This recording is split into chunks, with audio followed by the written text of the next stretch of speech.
옛날 옛적에 산세가 아름다운 농촌 마을에 홀어머니를 모시고 열심히 살아가는 인물 좋고 효성 깊은 김길상이라는 청년이 살고 있었습니다.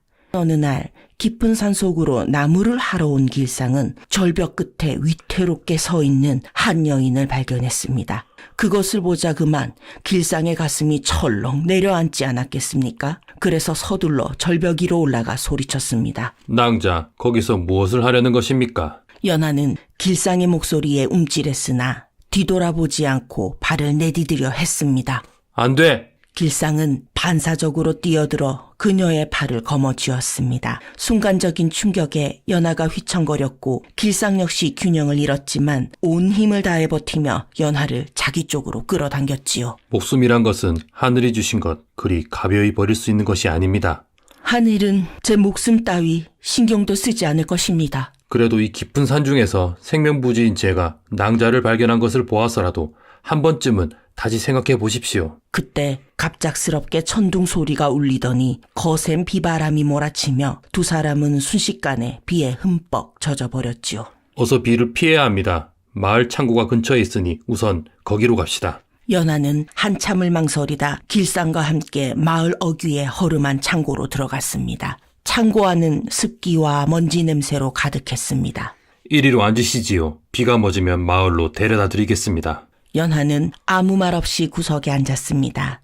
두 사람 사이에는 고요한 정막만이 흘렀지요. 그러다 불현듯 어떤 생각이 난 길상은 허리춤에 손을 넣어 어머니가 싸주신 큰 감자 한 개를 꺼냈습니다. 그리고 감자를 반으로 나누려다가 멈칫하더니 연하에게 감자 한 개를 그대로 건넸지요. 이거라도 드시지요. 저는 방금 전에 배불리 먹고 왔습니다. 연하는 길상의 말에 의아한 눈빛을 보냈습니다. 그러나 허기가 극에 달한 몸은 솔직했습니다. 망설이던 연화가 감자를 받아들더니 허겁지겁 먹기 시작했습니다. 길상은 그 모습을 지켜보다 문득 얼굴이 붉어졌습니다. 피에 씻긴 얼굴이 이리도 맑았고 어여쁘다니. 그런데 감자를 먹던 연화가 갑자기 풀썩 쓰러지고 말았습니다.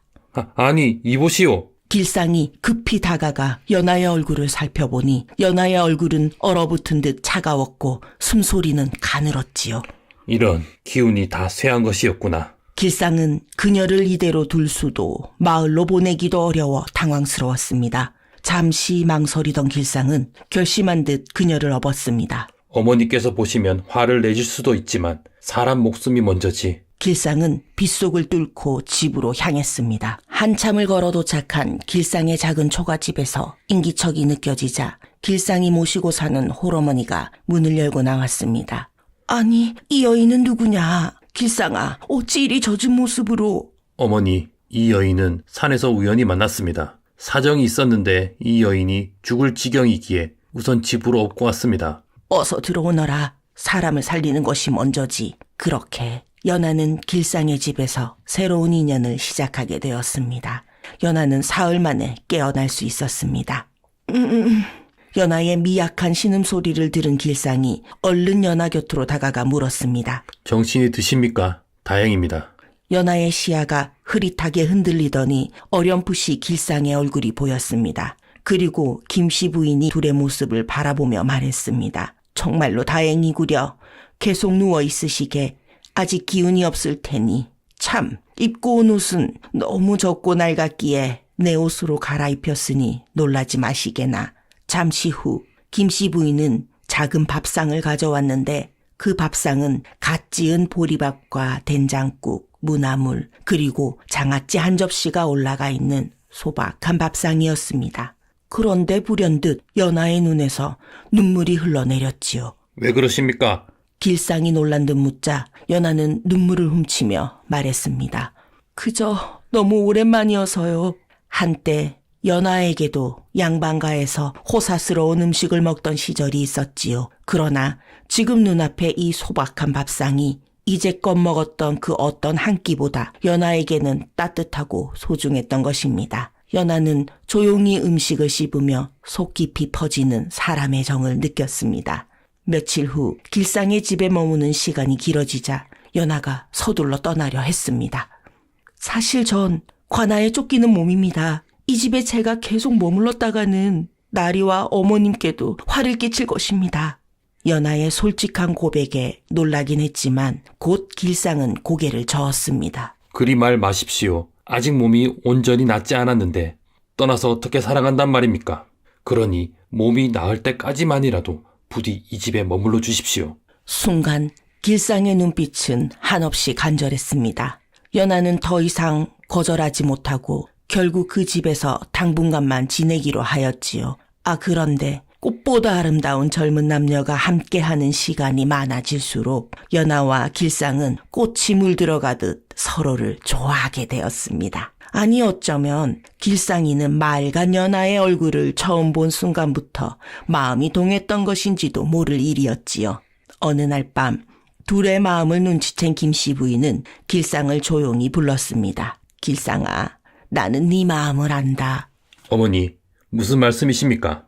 길상이 네가 연하 그 아이를 아낀다는 것을 말이다. 길상은 아무 말도 하지 못했습니다. 길상의 어머니는 걱정이 되긴 했으나 아들을 위해 그 마음을 애써 감추고 말했습니다. 그 아이는 우리와 함께 잘 살아가고 있고 내가 진정 그 아이를 아낀다면 사내답게 내 마음을 고백해야 하지 않겠느냐. 길상은 잠시 고민하다 이내 고개를 끄덕였습니다. 그날 밤 길상은 연화에게 자신의 진심을 전했고 연화 역시 길상을 좋아하는 자신의 마음을 솔직하게 전했습니다. 다음 날 길상과 연화는 정한수 한 그릇을 떠놓고 초라 한 혼례를 올렸습니다. 혼례를 마친 방 안에 길상과 연화 둘만 남자 서로가 어색한 듯 앉아만 있었는데 아니 연화가 먼저 조용히 다가와 길상의 손을 잡는 것이 아니겠습니까? 서방님. 그 순간 길상의 심장이 강하게 뛰었고 자신도 모르게 연하를 품으로 와락 당겨 안았습니다. 연하의 부드러운 손이 길상의 등을 감싸며 따뜻한 온기를 전해오자 길상은 더 이상 참지 못하고 연하와 함께 깊은 사랑을 불태웠습니다. 그날 밤을 시작으로 두 사람의 사랑은 날이면 날마다 무궁무진하게 피어났습니다. 역시 꽃보다 신혼이었지요. 신혼의 나날들이 이어지던 어느 날이었습니다. 길상이 송대감의 집에 사정을 말하러 갔다가 지친 기색으로 돌아왔습니다. 송대감이 또 논밭을 빼앗으려 하더이다. 그는 언제나 성실하게 일했지만 가진 것이 워낙 없었기에 송대감의 고리대금 이자에 늘 짓밟히고 있었습니다. 그때 연하에게 문득 어릴 적 아버지가 읽어보라며 주었던 상업에 관한 책이 떠올랐습니다. 그래, 그 책에 있던 방법을 응용하면 제법 큰돈을 벌 수 있을 거야. 그래서 연하는 아무리 배가 고파도 팔지 않았던 어머니의 유품인 금장이 박힌 옷가락지를 폼에서 꺼냈습니다. 어머니께서 돌아가시기 전 남긴 단 하나의 유품이자 떠돌면서 굶주리는 신세일 때도 절대로 팔지 않았던 소중한 보물이었습니다. 연하는 길상의 손에 자신의 옷가락지를 쥐어주며 말했습니다. 이것을 팔아 돈을 마련해 오세요, 서방님. 이건 부인, 그대의 가장 소중한 물건 아니오. 맞습니다. 하지만 이제 제게는 어머니 유품보다 더 소중한 사람들이 생겼고 서방님과 어머님을 위해서라면 기꺼이 포기할 수 있습니다. 길상은 망설이다가 가락지를 받아들고 말했습니다. 내 꼭 좋은 값에 팔아오겠소. 며칠 후 연하는 옷가락지를 판 돈을 길상에게 주면서 시장통의 주막에 자주 드나들어야 한다며 당부했습니다. 서방님, 주막에 가서 음식을 드시면서 보부상들이 올해 어떤 농사 작황이 나빴는지에 대한 이야기를 하면 꼭 귀 기울여 듣고 알려주세요. 작황이 나쁜 작물이라 내 그리하겠소. 그렇게 한 달 동안 길상은 주막에 앉아 조용히 보부상들의 이야기에 귀를 기울였습니다. 보부상들은 전국 마을 곳곳을 다니며 장사를 하다 보니 어떤 작물이 풍년이고 어떤 작물이 흉년인지 누구보다 잘 알고 있었습니다. 그렇게 길상이가 한 달을 주막에 드나들던 어느 날 중요한 정보를 얻었습니다. 올해는 지역마다 콩농사가 흉작이라지? 그렇다더군. 전국적으로 콩이 귀할 거라 말하더구먼. 길상은 이 대화를 듣고 서둘러 집으로 돌아왔습니다. 부인, 올해는 콩이 귀하다는구려. 그럼 우리가 먼저 움직여야겠어요. 연하는 길상에게 돈을 벌 방법을 설명했습니다. 지금 추수 전인 콩을 가진 농민들에게 가서 기존 상인들이 제시한 값보다 조금 더 높은 값을 쳐주고 사들이세요. 왜 추수도 하기 전에 돈을 더 주고 사야 하는 것이요? 올해는 콩이 귀하다 하였으니 추수를 다 마친 뒤에는 상인들이 너도 나도 사려 할 테니 값이 올라갈 거예요. 지금 사둬야 나중에 큰 이익을 얻을 수 있어요. 길상은 망설였지만 연하를 믿고 실행에 옮겼습니다. 그는 주변 마을의 농민들에게 가서 상인들보다 조금 더 높은 값을 쳐주고 콩을 사들이기 시작했습니다. 농민들은 의아했지만 당장 돈이 급했기에 기꺼이 콩을 팔았습니다. 그렇게 길상은 가진 돈을 모두 털어 아직 수확 전인 콩을 사들였습니다. 아니나 다를까 한 달이 지난 후 마을 장터에서는 콩이 바닥났습니다. 추수가 끝났지만 작황이 좋지 않아 공급이 턱없이 부족했기 때문이었지요. 그리고 매주를 쑤어야 하는 시기가 다가오자 콩값은 천정부지로 뛰기 시작했습니다. 송대감조차도 이를 아까워하며 탄식했습니다. 올해 콩값이 이리 비싸다니. 내 이럴 줄 알았으면 미리 더 사줄 걸 그랬군. 그러나 이미 마을에서 가장 많은 콩을 보유한 사람은 김길상이었습니다. 송대감은 길상이 놈이 콩으로 많은 돈을 벌었다는 소문을 듣고 배가 아파왔습니다. 그런데 길상이 그 많던 빚을 다 갚으러 오지 않았겠습니까? 송대감은 그만 입이 떡 벌어지고 말았습니다. 그렇게 길상과 연하는 가난한 농부에서 상인으로 첫 번째 성공을 이뤄냈습니다. 하지만 콩을 비싸게 팔아 길상이가 돈을 벌기는 했으나 처음 시작한 자본이 적었던 터라 송대감의 고리대금 빚을 갚는 데 쓰고 나니 남은 돈이 그리 많지는 않았습니다. 부인, 우리가 일으킨 재산으로 송대감의 고리대는 갚았지만 그대와 어머니를 편안하게 돌보기에는 아직 부족한 재산이구려. 그러자 연하는 조용히 미소를 지으며 길상에게 다음 단계의 계책을 이야기하였습니다. 서방님, 저는 어릴 적 아버지께 들은 말이 있어요. 거상들은 항상 소금을 독점하려 애쓴다는 것을요. 길상은 눈을 동그랗게 떴습니다. 소금? 그래요. 소금은 인간이 살아가는데 반드시 필요한 것이에요. 만약 우리가 소금을 잘 다룬다면 이번에는 진짜 큰 돈을 벌 수도 있을 것입니다. 길상은 연하의 말을 깊이 생각해 보았습니다. 내륙 지방인 이곳은 소금이 항상 비쌌고 늘 부족했습니다. 만약 소금을 싸게 사서 가져온다면 그 차익만으로도 충분히 큰 돈을 벌 수 있을 터였습니다. 남은 돈으로 소달구지를 사셔서 남해 바닷가로 가세요.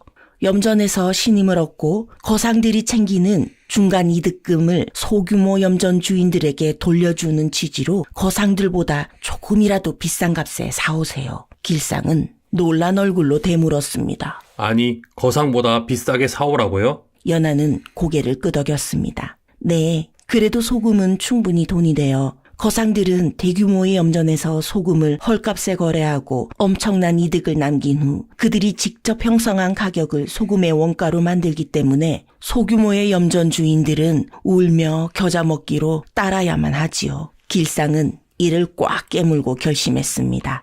좋소. 이번에도 한번 해보겠소.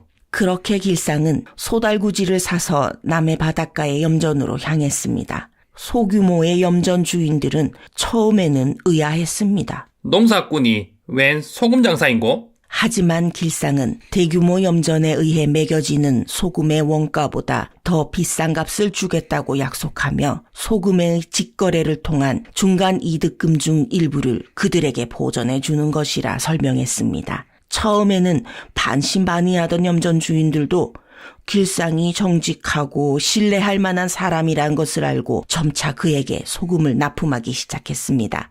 그렇게 길상은 직접 소금을 염전에서 구매하여 마을로 가져왔고 큰 장으로 가서 거상들이 파는 소금보다 조금 더 저렴한 값에 소금을 팔았습니다. 그러자 사람들은 조금이라도 값이 싼 소금을 사기 위해 길상에게 몰려들었습니다. 아니, 김길상이 파는 소금이 싸고도 깨끗하다고?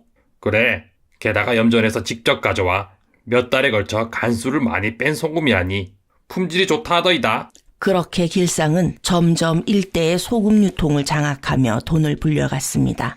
2해가 더 지나자 길상은 인근 고을을 통틀어서도 제법 큰 상인이 되었습니다. 길상은 재산이 늘자 기와집을 장만하고 제대로 된 상단을 운영할 수 있을 정도의 큰 상인이 되었습니다.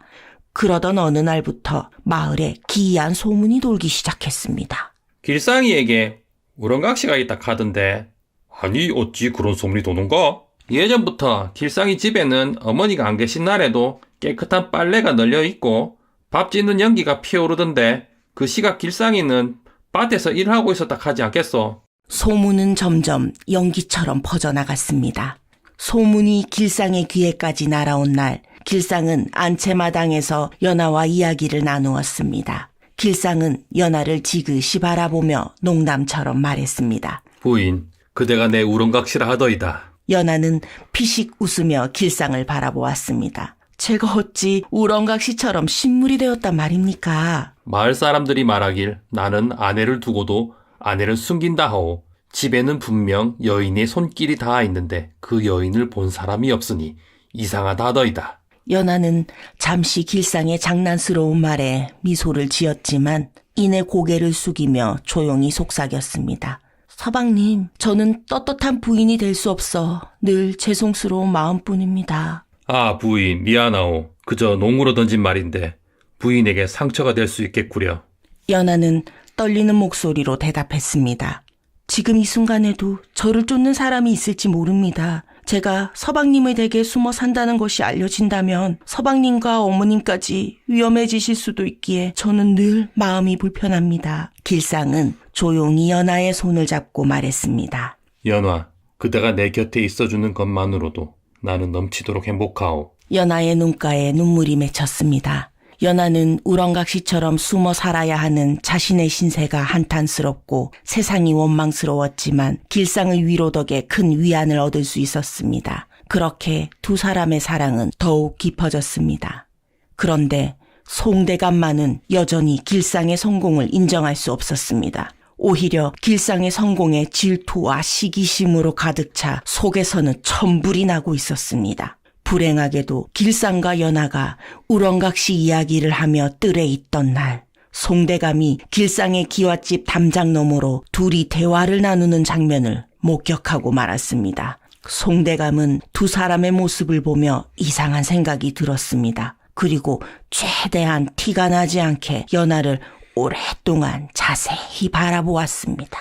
저 여인은 분명히 어디서 많이 본 얼굴인데? 하지만 정확히 기억나지 않아 송대감은 답답했습니다. 그렇게 몇 날 며칠 동안 답답해하던 송대감은 문득 관아 앞에 붙어있던 숲의 방이 떠올랐습니다. 잠깐, 관아에 붙은 초상화에 그려져 있는 여자와 길상이 놈 집 뒤뜰에서 본 여자가 참으로 비슷하지 않은가?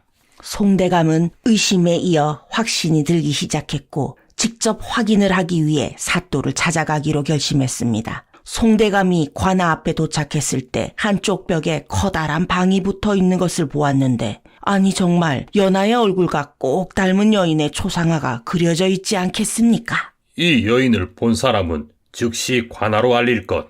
이 여인을 찾는 자에게 500냥의 포상금이 주어질 것이니라. 송대감은 순간 흥분으로 몸을 떨었습니다.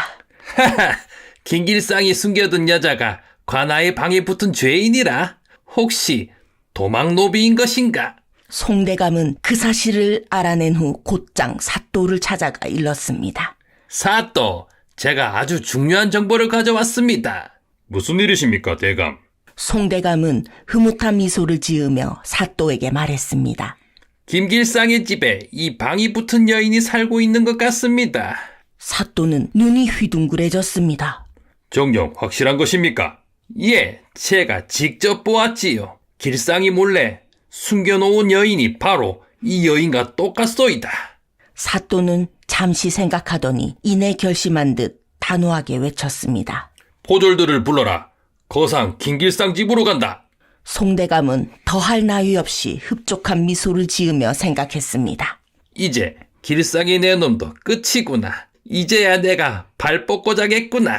얼마 후 사또와 포졸들이 길상의 기와집으로 몰려들었습니다. 길상의 어머니 김씨 부인은 깜짝 놀라며 사또 앞에 고개를 숙였습니다.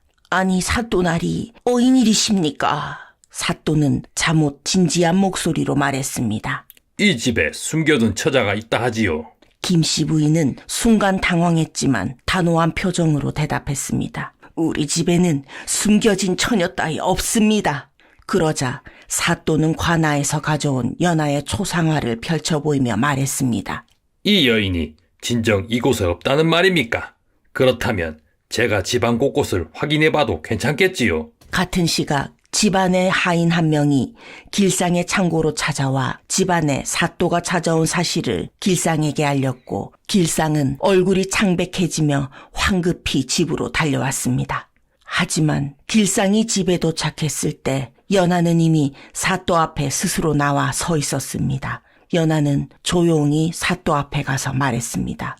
소녀가 바로 찾고 계시는 이 연화이옵니다. 사또와 포졸들은 놀라서 눈을 크게 떴습니다. 그러나 그 순간 가장 놀라면서도 행복한 이는 송대감이었습니다. 헤! 너 같은 고약한 년이 김길상의 집에 숨어 있었단 말이지. 송대감은 쩌렁쩌렁하게 소리를 질렀습니다. 길상이 저런 계집을 숨기고 있었으니 이제 내 놈도 끝이구나. 아니 그런데 그때 사또가 송대감을 향해 호통을 치는 것이 아니겠습니까? 닥치시오, 송대감. 송대감은 눈이 휘둥그레졌습니다. 예?